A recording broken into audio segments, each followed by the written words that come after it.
Hello students, welcome to the topper choice. So last episode में आपने देखा कि कैसे हमने एक सिंगल कॉन्सेप्ट से पूरी की पूरी 6.1 कंप्लीट की है, राइट। तो आज हम 2 या 3 कॉन्सेप्ट से पूरी की पूरी 6.2 कंप्लीट करने वाले हैं। तो आज बिना किसी देरी के शुरू करते हैं। जैसे कि हमारे यहाँ पे फर्स्ट क्वेश्चन है, अगर दो हमारे पास कोई पैरेलल लाइंस दी हुई है, ठीक है। जैसे कि हमने लास्ट वीडियो में देखा था, एक लाइन दे रखी हो तो हमसे लीनियर पेयर लगाना होता था। अब हम यहाँ पे हमारे पास यहाँ पे पैरेलल लाइंस दे रखी है। पैरेलल लाइंस देखते ही दिमाग में वही 4 चीज़ें आनी चाहिए, यहाँ पे corresponding, alternate interior, alternate exterior और को इंटीरियर एंगल्स। यही 4 चीज़ें दिमाग में आनी चाहिए। अब इनमें देखते हैं इनमें से कौन सी लगने वाली है। इसके बाद क्या बोला, ये भी एक पैरेलल लाइन है, चलो अच्छी बात है। अब y/z 3:7 दे रखा है, y/z 3:7 दे रखा है। इससे क्या फ़ायदा होगा, हमेशा y रेशो, इसको ऐसे लिख सकते हैं, y/z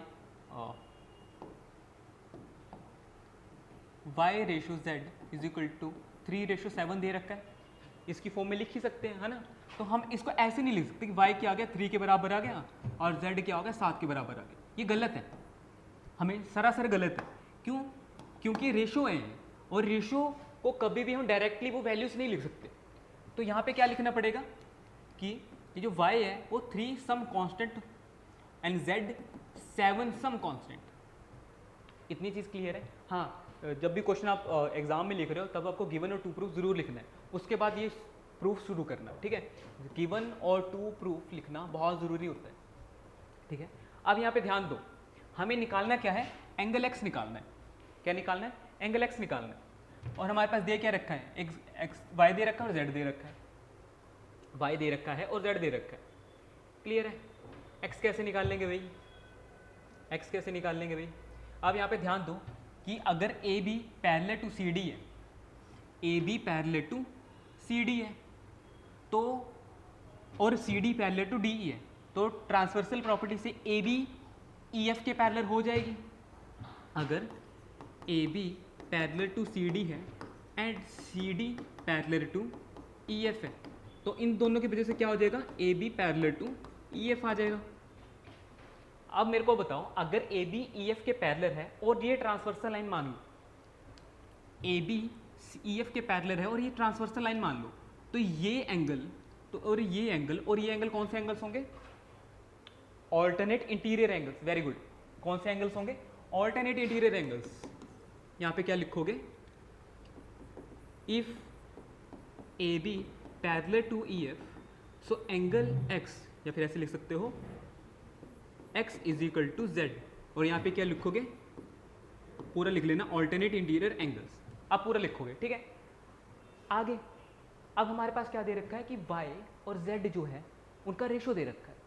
अगर x और z बराबर थे तो क्या मैं x की जगह यहाँ पे z लिख सकता हूँ, ऑब्वियस सी बात है, इसकी वजह से लिख सकता हूँ।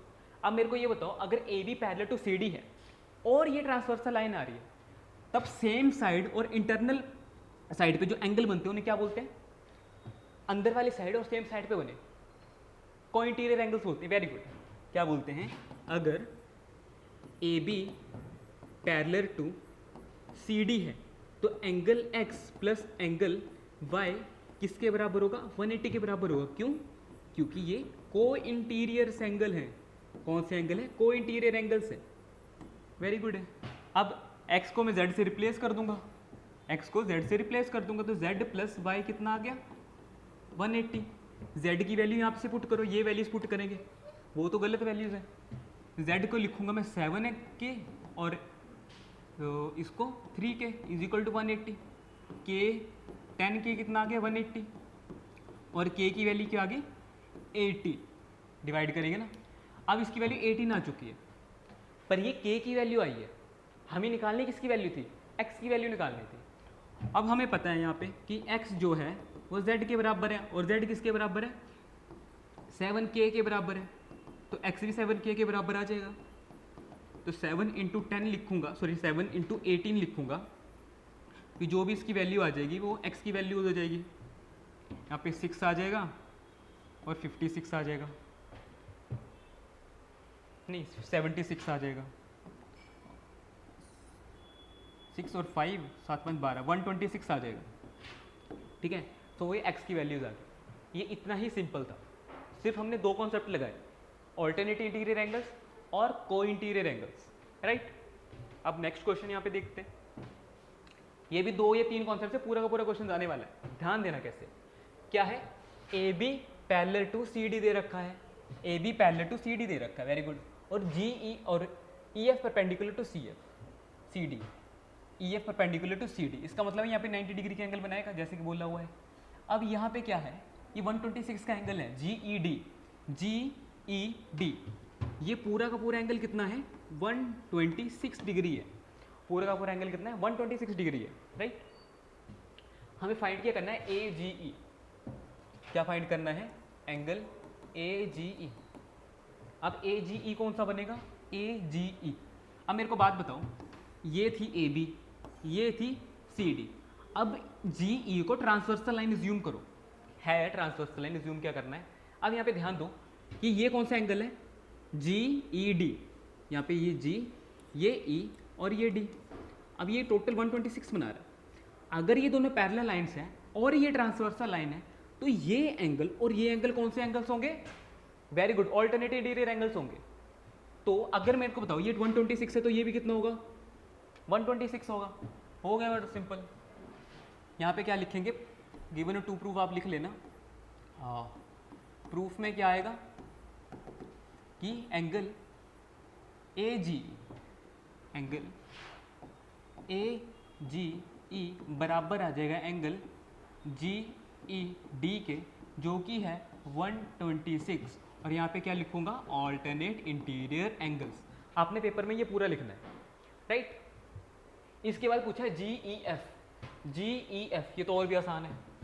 हमें क्या निकालना है एंगल जी ई एफ। अब यहाँ पे ध्यान देना कि अगर हमने जी ई एफ निकालना है, दिख रहा है यहाँ पे, अगर ये पूरा एंगल 126 है और इतना सा एंगल 90 डिग्री है, अगर मैं इस पूरे एंगल में से 126 में से 90 हटा दूं, क्या बोल रहा हूं, इस पूरे एंगल में से ये एंगल हटा दूं तो यही तो एंगल बचेगा, यही एंगल बचेगा ना, और वही पूछा हुआ है, सिंपल है। क्या करूंगा मैं कि एंगल जी ई डी में से माइनस करूंगा एंगल एफ ई डी। जी ई डी कितना 126 माइनस एफ ई डी कितना 90 डिग्री, तो माइनस करूंगा कितना आएगा 36 डिग्री, ठीक है। तो यहाँ पे जी ई एफ कितना आ गया 36 डिग्री, इतना ही सिंपल है। लास्ट भी और सिंपल है, लास्ट में क्या दे रखा है एफ जी ई निकालना है भाई साहब, क्या निकालना है एफ जी ई निकालना है, एफ जी ई निकालना है। ये दो तरीके से कर सकते हो आप, ये दो तरीके से कर सकते हो। क्यों, अगर ये 90 डिग्री है तो ये तो ऑल्टरनेटिव इंटीरियर एंगल, ये भी 90 डिग्री आ गया। ये हमने निकाला है 36 और ये आ रहा 90। एक तो आप काम ये कर सकते हो कि इसमें ट्राइंगल नजर आना है तो एंगल सम प्रॉपर्टी लगा सकते हो। मेथड 1 तो ये हो गया, एंगल सम प्रॉपर्टी लगा सकते हो। पर इससे भी अच्छा हो रहा है जो हम लास्ट पूरी एक्सरसाइज से डिस्कस करते आ रहे हैं, वेरी गुड, लीनियर पेयर लगा सकते हैं। अब ये देखो जी ए बी तो लाइन ही है ना भाई साहब, ए बी लाइन ही है। देखो अब ए जी ई ए जी एफ में एक लीनियर पेयर लगाऊंगा, कैसे लगाते हैं देखना, क्योंकि ये देखो ये लाइन है ना, यहाँ पे लीनियर पेयर लगेगा, यहाँ पे लीनियर पेयर लगेगा।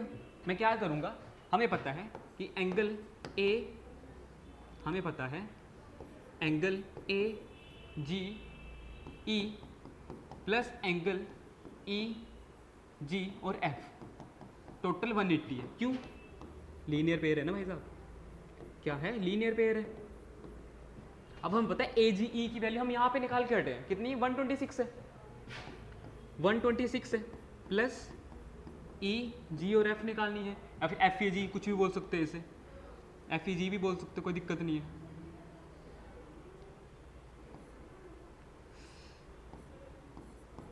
एफ जी ई भी बोल सकते हो। 180 जब इसको फर्दर सॉल्व करूंगा तो एफ जी ई कितना आ जाएगा 180 माइनस 126, जो कि कितना होता है 100 से 100 गया, 80 से ये 100, पहले तो यहाँ पे 4 आया, 30 बन गया, 5 आ गया, ये 54 आ रहा है। एफ जी ई कितना आ गया 54 आया। क्या ये चीज़ समझ में आई?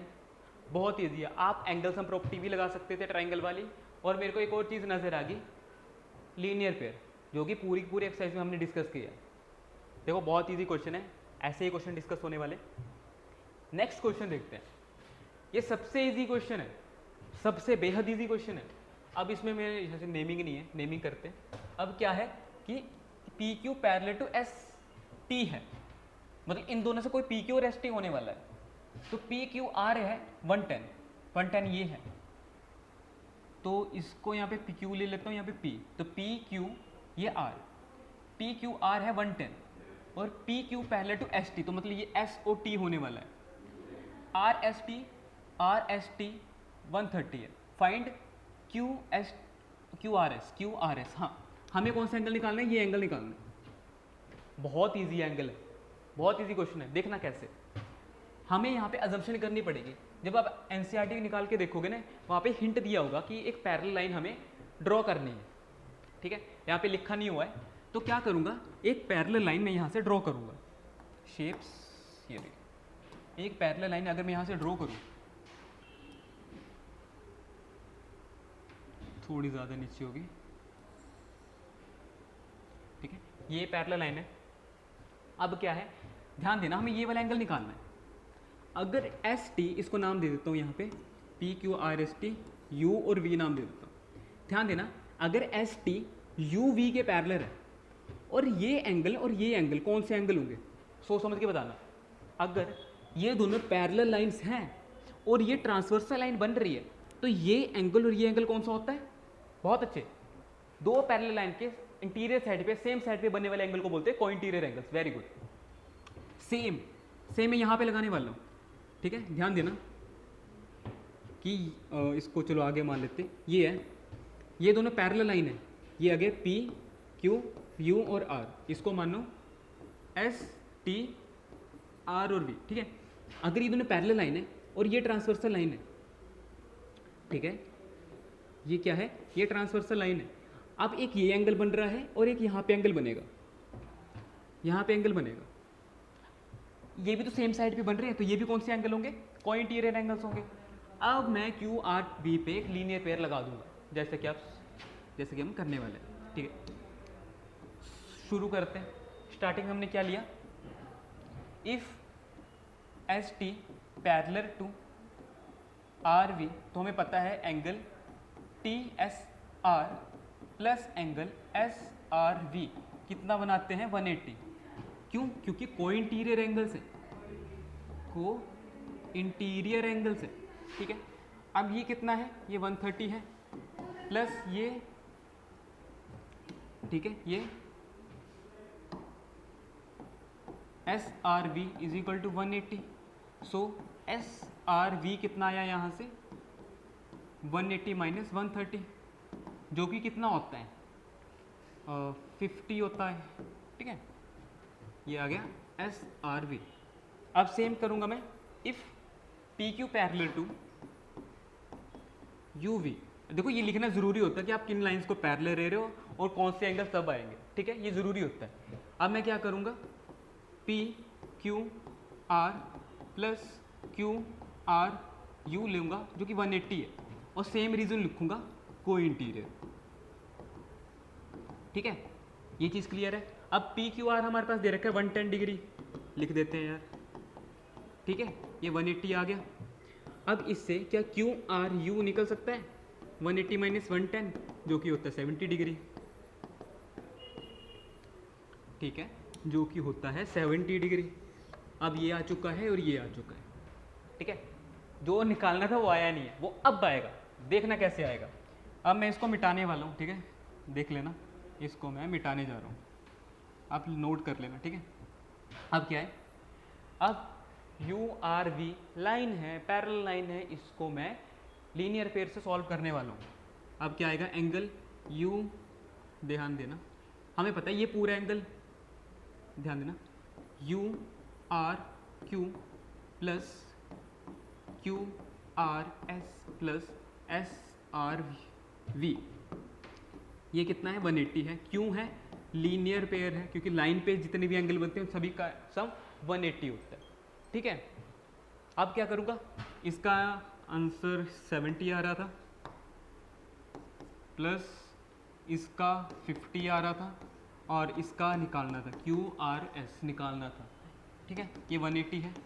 ठीक है, QRS कितना आ जाएगा, 180 माइनस 70 माइनस 50 जो कि होता है 180 माइनस 12 जो कि 180 से ये गया 60। तो हमारा QRS कितना आया, 60 डिग्री आया। ये वही क्वेश्चन था।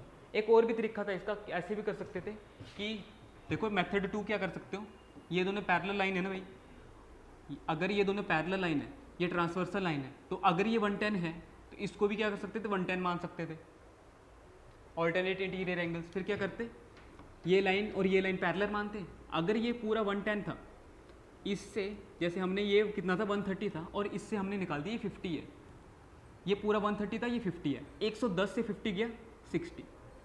ऐसे भी कर सकते थे। ठीक है, आपके पास यहाँ पे 2 मेथड है, किसी भी मेथड को फॉलो कर सकते हो, राइट। सो आज की क्लास में इतना ही करते हैं, मिलते हैं नेक्स्ट वीडियो में। Thank you.